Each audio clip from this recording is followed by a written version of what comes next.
Feeling retro.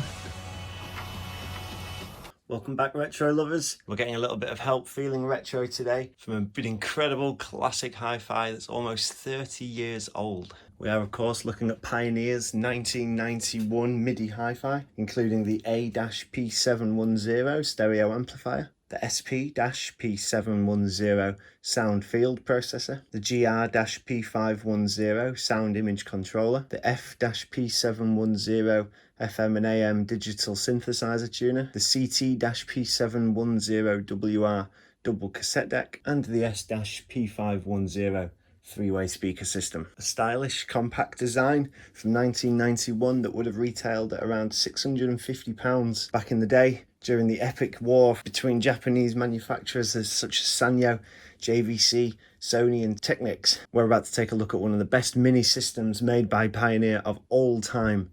After the Japanese company cut cost productions, most Pioneer mini systems were made much more simple on a much lower budget. So we are looking at one of Pioneer's finest and one of their last fine products of this era. Let's take a closer look. First of all, let's take a look at the stereo amplifier, the AP-510. In the top left corner here, we have the remote sensor.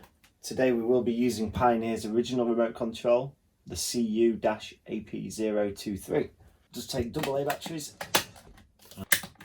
Underneath that we have the power on and off switch, and underneath that we have the phones or the headphone jack. Next to that we have a very small button called the surround pillow button and indicator. This button allows one touch switching between the surround speakers and the front speakers. The indicator lights orange when surround is selected, and it flashes red when the pillow is selected. When pillow is selected, no sound is output from the front speakers. Next to that we have the P bass button to switch on and off, and when switched on, that will augment bass frequency. Right in the centre we've got a nice big volume dial. Over on the right hand side we have smart operation with 3 buttons in this section, A, B and memory. And you can press either A or B to set the data, or memory to set data for smart operation. Down here the 2 mode smart operation gives control over the mic level. And on the bottom here we have the input selectors. We have tuner to listen to the broadcasts from FM or AM. We have tape to listen to the tape cassettes.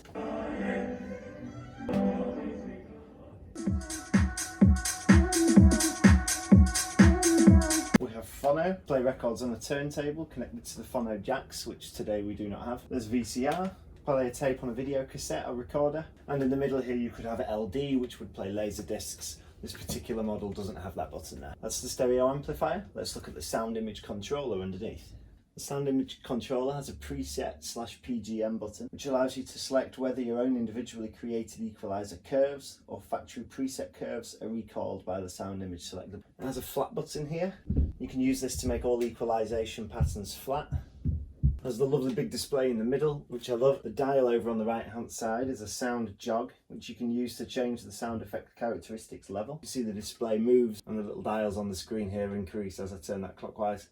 This button has a rather unusual name, STD, and after modifying the sound effects with the sound jog control, you can press that button to return the effects to their standard response setting. Next to that we have the record mode button. You can press these to set recording frequency response to optimum levels for a car stereo or for headphone stereo. The memory button here in the middle can be used for storing sound field when you input with the sound field select, which are here, which is heavy, clear, soft, visual and vocal. Next to that we have the display button. Use that to switch the display mode in the display section. The spectrum analyzer, the graphic equalizer and listening point selector displays are all possible. And finally on this row we've got the reverse button, and pressing that inverts the frequency response to patterns selected with the image effect buttons and sound image selector buttons. Let's give our CD a listen and flick through some of these different options and see if we can really tell the difference.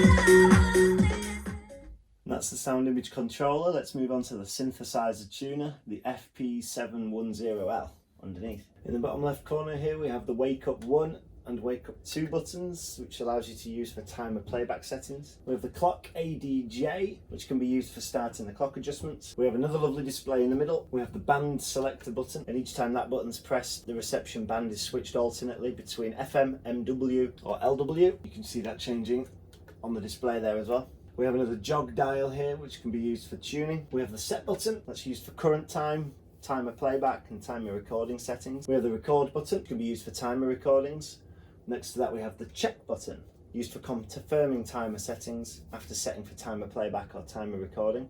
Next to that we have the local button in the centre there. Use this button if the broadcast signal is too strong, causing noise or distortion. We also have the erase button with the M scan option there, allowing you to scan through the programs on the preset stations. And the memory button at the end there, which you can use to preset a station frequency. Underneath that we've got the multiplay CD player, which allows you to repeat. You can see on the dart on the display here, it allows you to have no repeat function, repeat 1, which will repeat 1 track, or repeat, which will repeat 1 CD. Let's leave that off.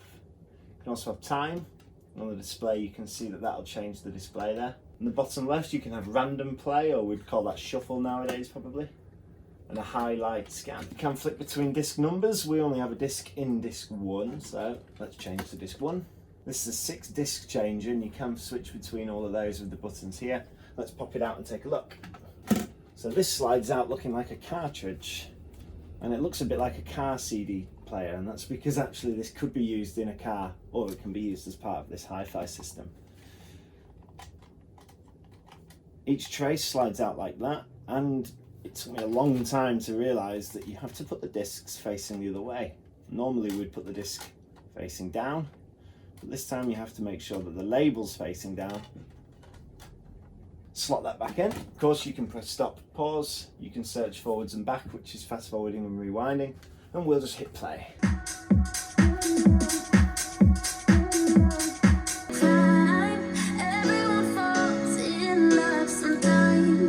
The system did, as well from my research online, come with a 2 disc changer. In this case we've got the 6 disc model. And finally but not least, let's look at the CT-P710WR, the twin tape deck. On either side here we've got eject buttons, nice cushioned press. And today we're listening to a rather unusual mix of Best of All Woman in 2 and famous opera choruses in 1. Let's get our Pavarotti on. This system's pretty much split down the middle in a fairly traditional way, allowing you to play or play 1 deck at a time. Got a copy buttons here with 2 different options between normal and high. Selecting normal will allow copying from the deck 1 tape to the deck 2 tape at a normal recording or playback speed. But if you select high, it'll copy at about twice normal tape speed, allowing you to make copies of the tape in about half the time. Next to that we've got the ASES buttons, and you can choose between disco or you can choose between fade and fine. You can use those for automatically recording a CD onto a cassette tape. Right at the bottom here we've got a couple of very small switches. The first one is the Dolby NR switch. You can switch that to B, off or C. And that particular switch is for tapes that have been recorded onto Dolby NR. You can set this switch to B, C before recording with the built-in Dolby NR systems, and for playback of tapes which have been recorded using the Dolby NR systems. It does also have rev mode on the setting that we've got here, which is 2 oncoming arrows. It's for one-sided play and record. Next enables auto reverse recording, and finally onto relay. This enables auto reverse recording and auto repeat play of up to 32 times. Next to that we have the APSC, which is auto peak search control. You can press that button when you wish to automatically set the recording level to match the peak level of the recording source, and of course then you can record, pause or stop. This system came with a brilliant clunky chunky design of remote control, which I absolutely love. This is proper 90s design, I think. This one's fully functional. I've enjoyed messing around with it. Pretty much gives you full control of the system, meaning that you can stay at the comfort of your own sofa whilst you're listening to music. Let's take a quick look at the back of the system.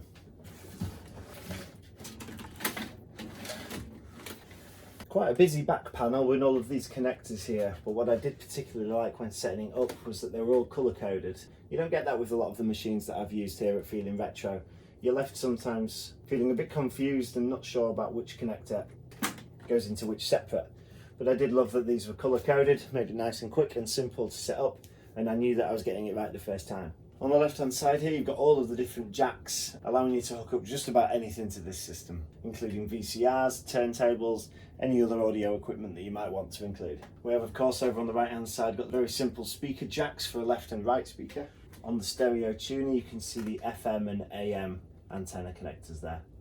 Other than that, a very simple design. I hope you've enjoyed a trip down memory lane today with this 90s Pioneer classic. And let us know in the comments section if you've been caught out by something as simple as the CD player needing your CDs to be the other way around, or another hi-fi that maybe made you feel a bit silly like that did with me.